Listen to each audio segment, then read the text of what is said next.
Vous écoutez Europe 1, il est 11h30, le journal de la santé avec Anne Cazobon. Une note d'espoir avec les chiffres du cancer qui nous montrent que la maladie recule.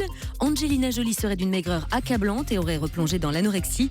Enfin, on ira faire un petit tour en digital détox sans oublier le chiffre du jour. Et on commence avec une bonne nouvelle. Le risque de développer un cancer au cours de sa vie diminue. Oui, cette note d'espoir nous vient directement de l'Institut national du cancer qui rapporte que le bilan 2015 est plutôt positif. Les campagnes de prévention et de dépistage semblent donc porter leurs fruits. L'autre bonne nouvelle, c'est que l'on meurt moins du cancer, les décès sont moins fréquents, de bonnes tendances que l'on attribue au diagnostic précoce, au dépistage inclus et à l'amélioration de l'efficacité des traitements. On rappelle que de loin, le cancer qui touche le plus les hommes est celui de la prostate, mais c'est celui du poumon qui est le plus meurtrier pour eux. Chez les femmes, c'est le cancer du sein qui est le plus répandu et aussi le plus mortel. Le pneumologue payé par Total devant la justice. Oui, cet ancien chef de service de l'hôpital Bichat, qui travaillait en parallèle pour le pétrolier Total, va devoir s'expliquer. Hier, le bureau du Sénat a décidé à l'unanimité de saisir le parquet pour faux témoignage. Ce pneumologue avait été auditionné l'an dernier pour une commission d'enquête consacrée au coût de la pollution de l'air. Le praticien avait menti, assurant sous serment n'avoir aucun lien d'intérêt avec les acteurs économiques. En réalité, l'homme percevait 50 à 60 000 euros par an de Total en qualité de médecin conseil. Il encourt jusqu'à 5 ans d'emprisonnement et jusqu'à 75 000 euros d'amende. Et puis on parle de l'état de santé d'Angelina Jolie. Oui, de nouvelles rumeurs alarmantes circulent sur la santé de l'actrice américaine. Une série de photos prises à la sortie d'un restaurant à Londres lundi dernier dévoile une maigreur inquiétante. Les avant-bras sont décharnés, le visage anguleux, les joues creusées. À vue d'œil, selon les experts, l'actrice de 40 ans ne pèserait que 35 kilos pour 1,69 m. Son mari, l'acteur Brad Pitt, tire la sonnette d'alarme depuis plusieurs mois déjà, mais rien n'y fait. Même le père d'Angelina Jolie, l'acteur Jon Voight, avec qui elle n'a jamais entretenu de bons rapports, s'en est mêlé. Affolé par la silhouette squelettique de sa fille, il aurait essayé de la contacter sans succès. Et puis la digital détox gagne du terrain. Oui, Jean-Marc, j'ai trouvé les vacances qu'il vous faut loin de vos 12 smartphones. Vous pourriez vous offrir une petite virée au vert, faire des câlins aux arbres, non, mais ça va pas, où le mot Wi-Fi serait banni pour vous reconnecter à la nature. Je serais malade. Ces formules de vacances pour accros à Facebook qui se soignent se développent de plus en plus.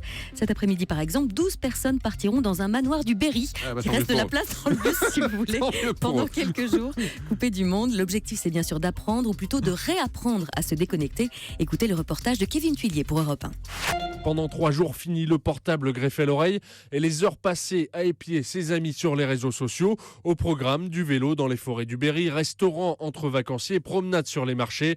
Zachary habite la région parisienne. Il a déboursé 600 € avec sa copine car ils ont besoin de vivre sans Internet. On est obligé d'être joignable, on est obligé de répondre. C'est un piège et ça devient une drogue en même temps. Parfois, on peut être tous les deux ensemble et tous les deux sur son portable, sur son iPad, sur sa télé. Je pense que ça va aussi faire bien à tous les deux de pouvoir partir ensemble et de pouvoir se retrouver. Et cette hyperconnexion est devenue une vraie source de stress. Aujourd'hui, Vincent Dupin, le créateur d'Into the Tribe, souhaite que les vacanciers arrivent de nouveau à se faire des amis sans passer par les réseaux sociaux. On se déconnecte d'Internet pour se reconnecter aux autres, pour se reconnecter à la nature et au final à soi-même. La vraie vie, c'est de partager un bon repas avec des amis ou avec d'autres voyageurs. C'est ça, partager des vrais moments. Je pense que c'est plus ça que d'être sur les réseaux sociaux. Et pour ne pas retomber dans cette dépendance à Internet, après ces 3 jours, des conseils sont donnés aux vacanciers comme ne pas consulter son téléphone dès le réveil et fermer la télé, l'ordinateur pendant les repas.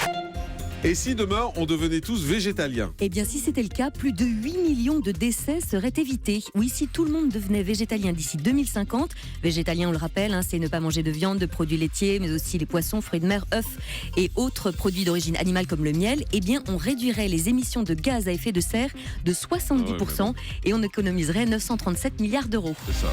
On termine avec le chiffre du jour. Le chiffre du jour, c'est 5746. C'est le nombre d'organes greffés en France en 2015. Plus de la moitié de ces greffes sont des greffes de reins. À l'autre bout du classement, on retrouve l'intestin, greffé seulement 3 fois l'an dernier. Merci beaucoup Anne Cazobon.